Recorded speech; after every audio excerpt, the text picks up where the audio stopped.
Hello and welcome to One and All. In today's class, we will move on to the next functions performed by the commercial banks. That is agency and general utility functions of commercial banks. Okay. Now SAQ 38 point out the agency and general utility functions of commercial banks. The introduction answer. Commercial banks play a very important role in the financial system of an economy.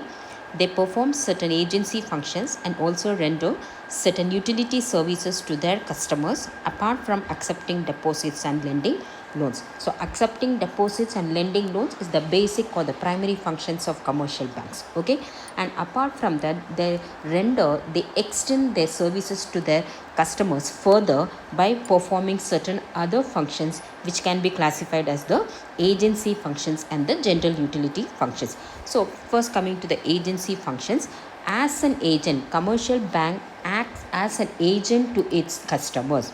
Okay, so those functions are called as the agency functions. So on certain occasions, commercial banks act as an agent to their customers.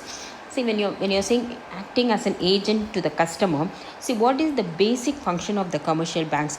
The commercial banks is accepting the deposit, that is collecting the money and then giving loans and then paying the money to the customers. So whenever the customer money has to be collected, that is the receipts will be collected on behalf of the customers by the commercial banks, and on behalf of the customers, the commercial banks will make the required payments. So how the commercial banks are doing this?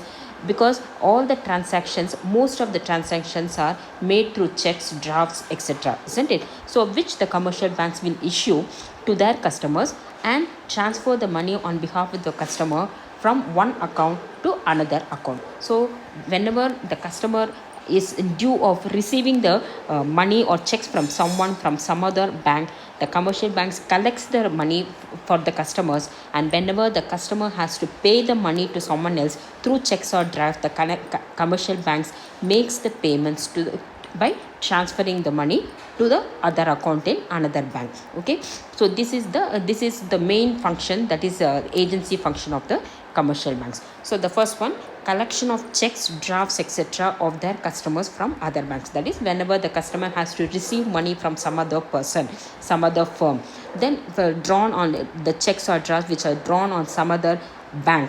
So those will be collected and transferred to the customer's account in the customer's bank. Okay, then collection of dividends and interest from business and industrial firms. So if the customer is having if he's a shareholder in some business firm, periodic, or a debenture holder in some other firm, periodically the customer will be receiving the dividends or the interest. So the firms can directly transfer the money to the customer's account in the bank. So on behalf of the customer, the commercial banks will collect the dividends and interest accordingly, and purchase and sale of securities, shares, debentures, etc. on behalf of the customers. So when the customer is purchasing the shares, the customer has to pay the money, which will be again done by the bank. Or when the customer is selling the shares or securities or debentures, etc., after selling the shares and debentures, the customer will be receiving the money that will be again deposited in the bank. Okay, so the purchase and sale of shares and securities, that is making the payments for the purchase of shares, and also receiving the money or the receipts will be collected through sale of shares and debentures, etc., on behalf of the customer by the commercial bank. Okay, then point D, acting as trustees and keeping their funds in safe custody. So we are all depositing our money in the commercial banks because we think that if we are depositing our money in the commercial banks, our money will be safe. So we trust the commercial bank. So acting as a trustee, and commercial banks is keeping our money in safe custody. And then next one, making periodical payments such as insurance premium, income tax, subscriptions, etc. on behalf of the customer. So these are all the regular payments which the customer has to do. So once the customer gives these instructions to the commercial bank, on so and so date, the insurance premium has to be paid to so and so firm, or income tax has to be paid on so and so date, subscription has to be paid for so and so person, so and so company, like that. If the customer makes gives that instructions to the commercial banks, automatically the money will be deducted from his account, and the commercial banks will be paying all those insurance premium, income tax, subscriptions, etc. to the concerned parties. Okay, so these are all so the customer need not have to worry about all these things. The commercial banks will automatically do all these things as an agent to the customers. So these are all the functions the commercial banks performs as an agent to the customer, which is called the agency functions. Okay, then apart from that, the commercial banks also provide certain general utility services to the customers. Let us check out what are all those general utility services. Okay, so some of the utility services rendered by commercial banks to their customers are, that is the second one, general utility functions. First one, provision of locker facility for the safe custody of gold, silver, etc. So everybody must be aware of it, isn't it? We all keep our valuable documents or all these valuable assets, the gold, silver and all, we can keep safely by opening a locker in the commercial bank, and we can keep it in the form of safe custody to the commercial bank. So commercial banks acts as a trustee not only for our money. Commercial bank is not only keeping our money as in safe custody, but also all our important assets, the gold, silver, also the invaluable documents, everything will be can be kept in the commercial bank. For that, the commercial bank is providing the locker facility. Of course, we have to pay the periodical rent to the commercial banks for keeping our assets in the locker, but commercial banks provides this service to the customers. Okay, then the second one, transfer of money of the customers from one bank to other through demand drafts, mail transfer, and also nowadays it is the online transfer of money. Okay, then point C, issue of letters of credit to enable the customers to purchase commodities on credit basis. So letters of credit, it is the guaranteeing, just like the credit card and all. So it is issuing letters of credit, it is a guaranteeing the customer is so and so customer is having an account, so he can be provided the consignment, he can be given the consignment can be sold to the customer, the goods can be sold to the customer on credit basis. So the commercial bank is providing that guarantee to the customer so that the customer can purchase the commodities on credit basis. And there is another area through which the letters of credit are issued, that is for export and import. See, now what is happening, the exporter is sending the consignment to the importer to some other country. So the importer will be paying the money only after the receipt of the consignment in his in his country after the arrival at the destination. Okay, but meanwhile the exporter will be already sending the consignment, so there is no guarantee that the importer will be paying the money to the exporter, isn't it? So on that under that situation, what the commercial banks do, the exporters bank will draw, the importers bank will draw a letter of credit assuring the exporter that so and so person will be paying the required amount on receipt of the consignment. So that letter of credit will be drawn by the importers bank in his country. So that letter of credit will be transferred to the exporters bank, okay, in his country. So once the exporters bank receives the letter of credit and assures the exporter that letter of credit is drawn by the commercial importers bank, you can send the consignment. So after that, the consignment will be sent by the exporter and then that assurance will be given. On receipt of the consignment at his destination, the importer will make the payment. So unless the letter of credit is received by the exporters bank, which is drawn by the importers bank, making the assurance that the importer will make the credit payment on arrival of the consignment, the exporter will not send the consignment. Okay, so in this case, in this way also, the commercial bank provides the services to the customers. Okay, then the point D, endorsing and providing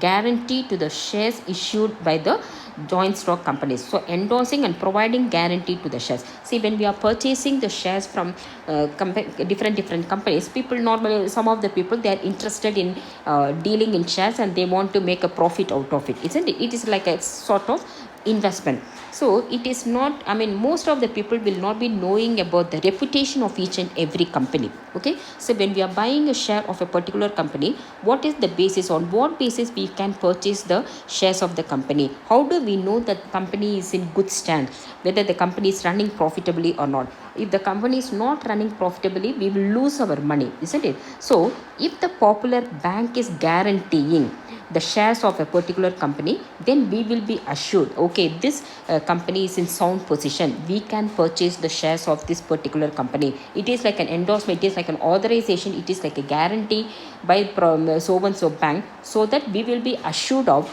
we can go ahead and purchase the shares of that particular company.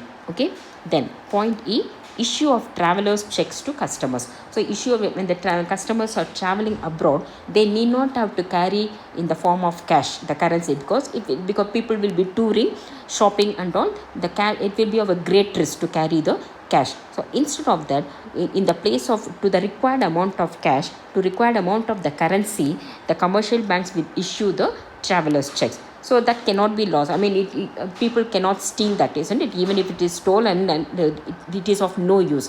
Okay, so that service is provided by the commercial banks. Okay, then providing foreign exchange to the customers. So providing, whenever mostly to the exporters and importers and all, the commercial banks will provide the required amount of foreign exchange. Even when we are personally traveling also, we have to take the foreign exchange, so that service is also provided by the commercial banks. Okay, then point D, providing market information and business opportunities in other places to their customers. So if the customer wants to maybe assuming that a businessman, he wants to establish his business abroad. Okay, so how does the businessman know about the market condition, the taste and preference of the consumers, whether the business will survive in those countries, in the other places apart from the domestic country, isn't it? We do not know about the customers, they do not know about the market conditions in the other countries. Since the commercial banks is having the branches in most of the countries all over the world, the commercial banks can make a survey, and commercial bank can provide the required information to the customer about the business opportunities available in the other parts of the world. Okay, then the last one, everybody knows about it, the very important service provided by the commercial bank, establishing ATMs, that is the automatic teller machine, at different locations, so as to enable their customers to withdraw or deposit cash in their accounts 24/7. We all know that the commercial banks has opened the ATMs at different convenient locations, so that the customer, whenever they want to withdraw the cash from their account, they can easily go and withdraw the money, or they can deposit also through the ATM. Okay, so these are all the other general utility services performed by the commercial banks to the customers. Okay, now I think you can understand what are all the various important role performed by the commercial banks. That is, the commercial banks is the main it is one of the major instrument in the country that providing or motivating the financial transactions in the country. Okay, so thus commercial banks perform several vital functions, enabling their customers to carry on their transactions easily and conveniently. Okay, there's a spelling mistake. Thus commercial banks perform several functions, enabling their customers to carry on their transactions easily and conveniently. Okay, hope you have understood the answer. So all these are you can get for 5 marks. Acceptance of deposits you can get for 5 marks. I mean, each and everyone separately type of deposit you might even get for 2 marks. Same way the different types of loans, and also agency and general utility functions of commercial banks. And apart from that, there is one more function performed by the commercial bank, that is the credit creation process of the commercial bank. That you can also get that for the 2 marks answer. I already explained to you when I was explaining about the contingent functions of money, basis of credit. So that is the process through which the commercial bank is providing the credit creation to the country, okay, to the customers, or for the economic activities of the country. Okay, so these are all the various functions performed by the commercial banks. So if you have any doubts, please mention them in the comment box, or otherwise if you find this video useful, please like, share and also subscribe to my YouTube channel. Okay, so until my next class, take care. Bye bye.